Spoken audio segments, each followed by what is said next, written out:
The Boston Celtics are in a unique position in the NBA, with one of the most talented rosters in the league and the best regular season record so far. Joe Mazzulla's team seems like an obvious title contender, but is Brad Stevens' front office being too conservative by keeping the core intact? The NBA trade market is not only an opportunity to address weaknesses, but also to strengthen a team against future playoff challenges. The only move the Celtics made at the trade deadline was trading Jaden Springer to the Houston Rockets, essentially a financial maneuver to clear cap space. Springer, who was later waived by Houston, wasn't even a key piece in the rotation, which raises an important question. Why was Boston so passive in the market? If the franchise truly wants to win the title, they should have been more aggressive in adding pieces that could make a difference in the playoffs. Moreover, there's a crucial detail. The Celtics roster now has only 13 players under contract,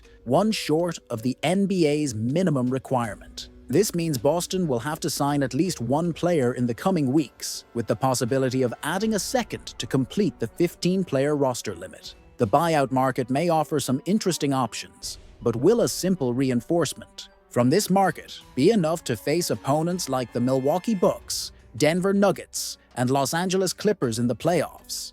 Reggie Jackson to the Celtics. The potential addition of Reggie Jackson to the Boston Celtics might seem like an innocent move at first glance, but does it really make sense? While many fans and analysts might see this signing as a cheap solution to bolster the roster's depth, the reality is that this choice could be more harmful than helpful for a team that aspires to win the title. The main argument for signing Reggie Jackson would be his experience and ability to handle the ball, something the Boston Celtics need to give Drew Holiday and Derek White a breather. However, the fundamental issue here is that Jackson wouldn't add anything significant in the playoffs. If the Celtics are thinking of reinforcing the roster only for the regular season, they are making a serious strategic mistake. The ultimate goal is to win the title, and the team's depth must be built with players who can contribute in critical moments. Jackson has shown in recent years that his high-level production is in the past. He had good moments with the Clippers,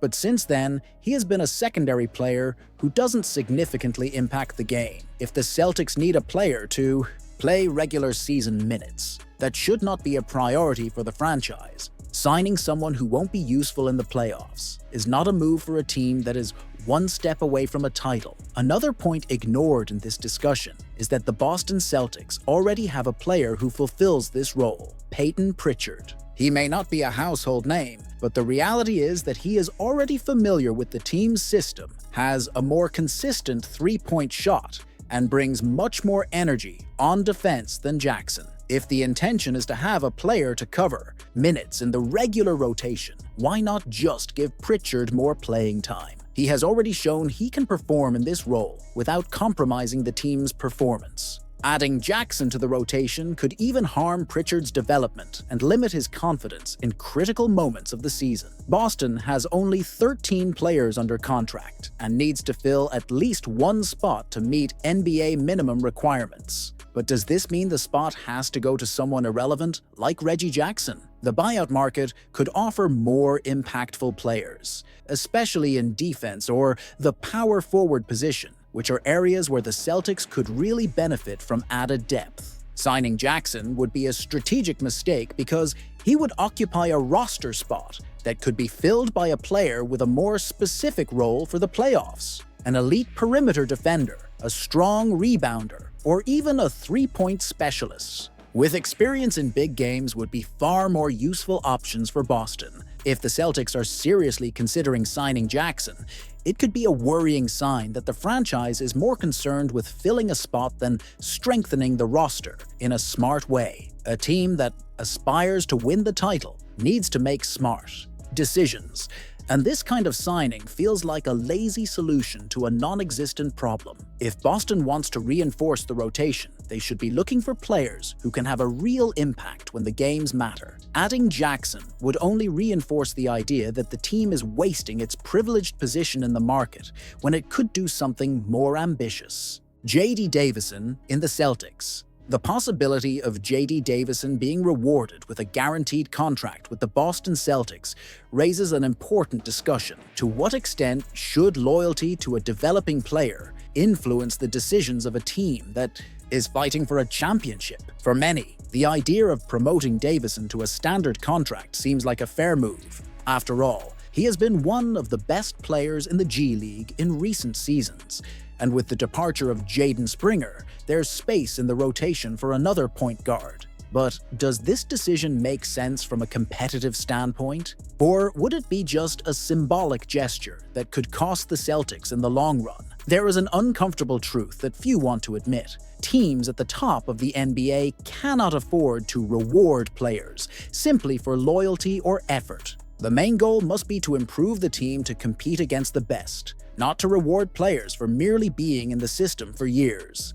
Davison may have good numbers in the G League, but that doesn't mean he is ready to contribute to a team that is fighting for a championship. The transition from the G League to the NBA is brutal, and many players who shine at the lower level fail to replicate that success against elite opponents. If the Celtics truly want to capitalize on their championship window, they need to think big and bring in players who can immediately impact the playoffs. Another point that few want to admit: J.D. Davison has many technical limitations that prevent him from being a relevant player at the highest level of the NBA. His three-point shooting is still inconsistent, his defense is below average, and he hasn't shown enough improvement in these areas over the years. If a player cannot stand out defensively or as a reliable shooter, they become extremely difficult to fit into an elite team. And in the case of the Celtics, who already have a solid rotation of point guards like Jrue Holiday, Derek White, and Peyton Pritchard, Davison wouldn't have a real space to contribute in important games. If the goal is simply to fill a roster spot, then why not look for a seasoned veteran who can offer something different in the playoffs? Giving Davison a contract would be a move that benefits only the player, not the team. Another argument against promoting Davison is that he represents an investment in the future, but the Celtics need to focus on the present. In rebuilding teams, it makes sense to give opportunities to young talents and allow them to make mistakes as they develop. But Boston is not in a rebuilding process.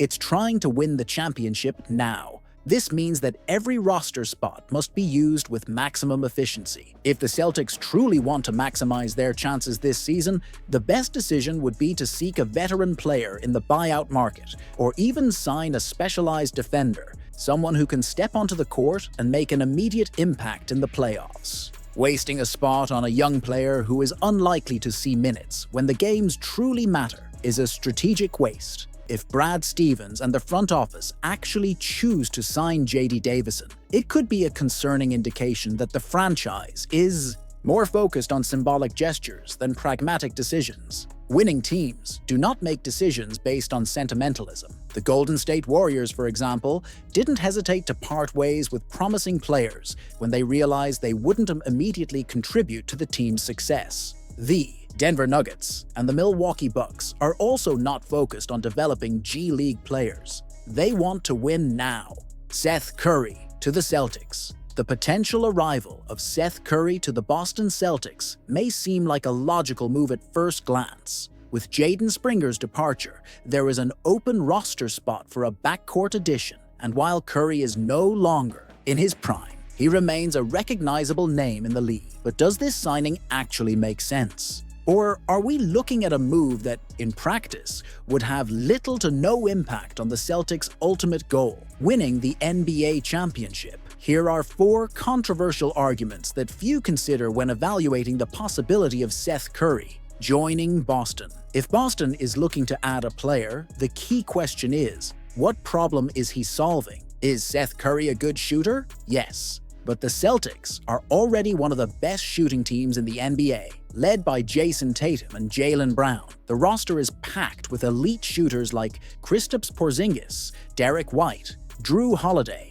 Al Horford, and even Peyton Pritchard. Curry wouldn't be filling a major weakness. He would just be reinforcing a department that is already well equipped. The issue? When you have only 1 or 2 available roster spots, using one on a player who doesn't bring a unique skill set could be a wasted opportunity. Does Boston need a versatile defender, a physical center to battle against the NBA's bigger front courts? A creative playmaker to improve the secondary offense? If the answer to all these questions is no, then Seth Curry may not be the best option available. If there is one thing that defines the Celtics' success this season, it's defense. Brad Stevens and Joe Mazzulla have built a team with the potential to be the best defensive unit in the league, featuring players capable of guarding multiple positions and making life difficult for opponents. Seth Curry, on the other hand, is the opposite of that. His 6'2" frame and lack of physicality make him a frequent target for opposing offenses. In the playoffs, when coaches exploit every defensive weakness, Curry would become a liability. The Celtics have been down this road before. When Boston had Isaiah Thomas, the offense was dynamic, but the defense always suffered due to having a small and vulnerable point guard. In recent years, the team has prioritized bigger and more versatile defenders, such as Holiday and White. Bringing in Curry would be a step backward in that regard. If Boston wants to maintain its defensive identity, adding a player who struggles on that end of the court could be a serious mistake. One key argument to consider is that regardless of Curry's performance in the regular season, he likely wouldn't have a significant role in the playoffs. Joe Mazzulla has already established a clear rotation, and as games become more physical and strategic, less versatile players tend to see their minutes reduced. Curry might contribute in a few regular season matchups, but when the stakes are high, he would hardly be a reliable option. If Boston wants to use its roster spot efficiently, it needs to sign someone who can actually make an impact in the postseason. And with his defensive shortcomings and the intense competition for minutes in the backcourt, Curry doesn't seem to be that guy. This season, Curry is averaging just 4.3 points per game, shooting 39.7% from the field, and 34.2% from three, the worst numbers of his career since becoming a regular NBA player. For a shooting specialist, failing to reach even 35% from deep is a clear sign that he is no longer the same player he once was. If this were 2021, Curry might have been a solid addition, but in 2024, he no longer has the same explosiveness, offensive impact, or consistency that once made him a valuable role player. Does Boston really want to use a roster spot on a player who is clearly declining? Torrey Craig to the Celtics. Torrey Craig's release by the Chicago Bulls has opened the door for an experienced veteran to reinforce a title contender with at least one roster spot still available after trading Jaden Springer. The Boston Celtics could be an interesting destination for the forward, but would Craig really make a difference? Some might argue that a player like Craig, with playoff experience and a physical playing style, would add depth to the rotation. However, there are reasons to believe that this potential signing wouldn't make much sense for the Celtics, and, in some aspects, could even be a mistake. Here are 4 controversial arguments that few consider when analyzing Boston's possible move for Torrey Craig. If the answer is a physical and versatile wing defender, then the team already has plenty of those. Jaylen Brown, Jason Tatum, Derek White, and Drew Holiday form one of the most complete defensive cores in the NBA. Additionally,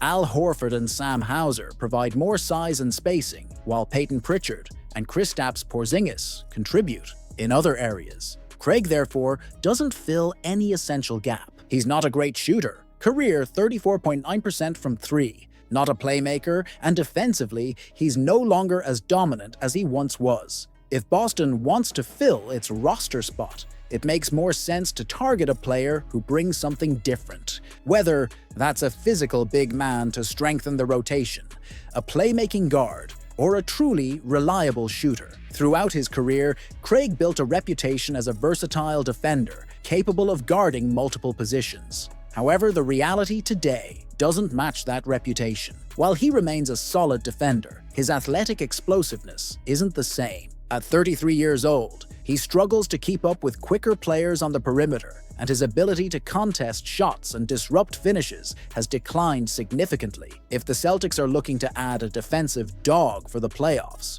Craig simply isn't the best option available. The team already has better and more consistent defenders, so a player who doesn't bring real impact on that end of the court could end up just being another name on the bench. Even if Boston signs Torrey Craig, there's a major issue. Would he actually play in key moments? The most likely answer is no. Head coach Joe Mazzulla has been very clear about the team's rotation, and in the playoffs, the number of players who see action shrinks significantly. Looking at the roster, it's hard to imagine a scenario where Craig takes minutes from Tatum, Brown, White, Holiday, Porzingis, or even Horford. If the idea is to sign someone just to play in the regular season and then be left out in the playoffs, it would make more sense to develop a young talent or bet on someone with more upside. At this stage of his career, Craig doesn't fit into either of those categories. In theory, Torrey Craig could help with floor spacing, but relying on his consistency as a shooter is a gamble.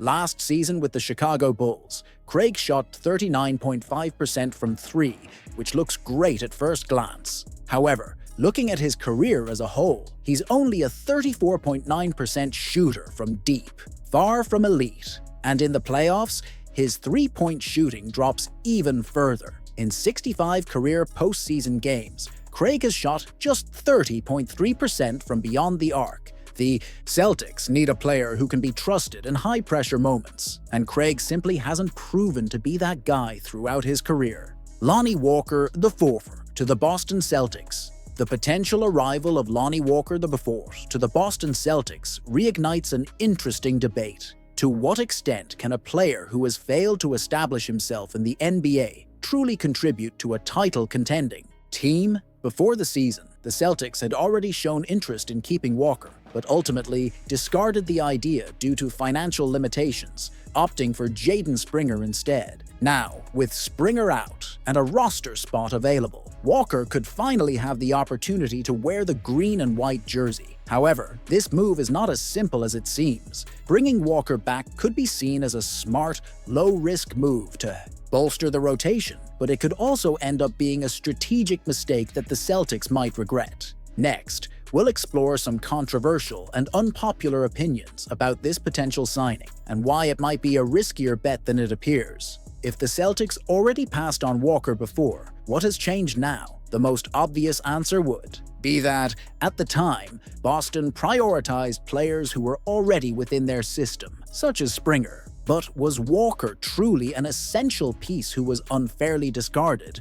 Or did the Celtics realize that he simply didn't add enough value to justify a contract? The truth is, Walker has always been a player with flashes of talent, but has never been consistent. He had promising moments with the Los Angeles Lakers and Brooklyn Nets, but never showed he could contribute reliably over an entire season. If he wasn't good enough before, why would he be now? If there's one thing that should raise a red flag about Walker's potential signing, it's his current performance in European basketball. Walker signed with Žalgiris Kaunas in Lithuania, but his performance has been underwhelming. This raises a serious question. If he's struggling to stand out at a level of competition lower than the NBA, why should Boston believe he would be useful in the most challenging league in the world? Typically, when a player leaves the NBA for Europe and hopes to return, the expectation is that he will dominate the European scene. If Walker were playing at a high level and standing out in the EuroLeague,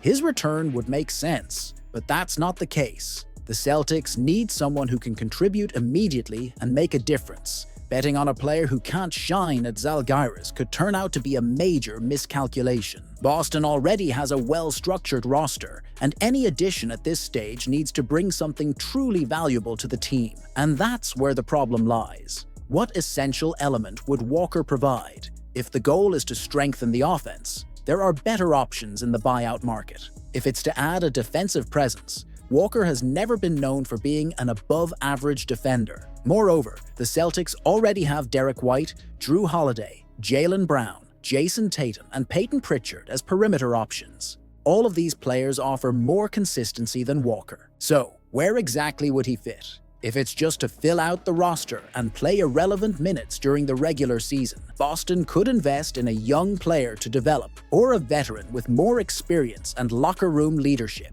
In this case, Walker seems more like a random name than a strategic piece. Walker had some explosive games with the Brooklyn Nets and made an impact during the 2023 playoffs. But if there's one clear pattern in his career, it's his lack of consistency. He's the kind of player who can drop 25 points one night and completely disappear the next. For a team chasing a championship, this kind of inconsistency is a major issue. In the playoffs, where every possession matters, the Celtics need reliable players who understand their roles and can contribute consistently. Walker has never proven to be that type of player. The idea that he could work out in Boston feels more like wishful thinking than something based on concrete evidence.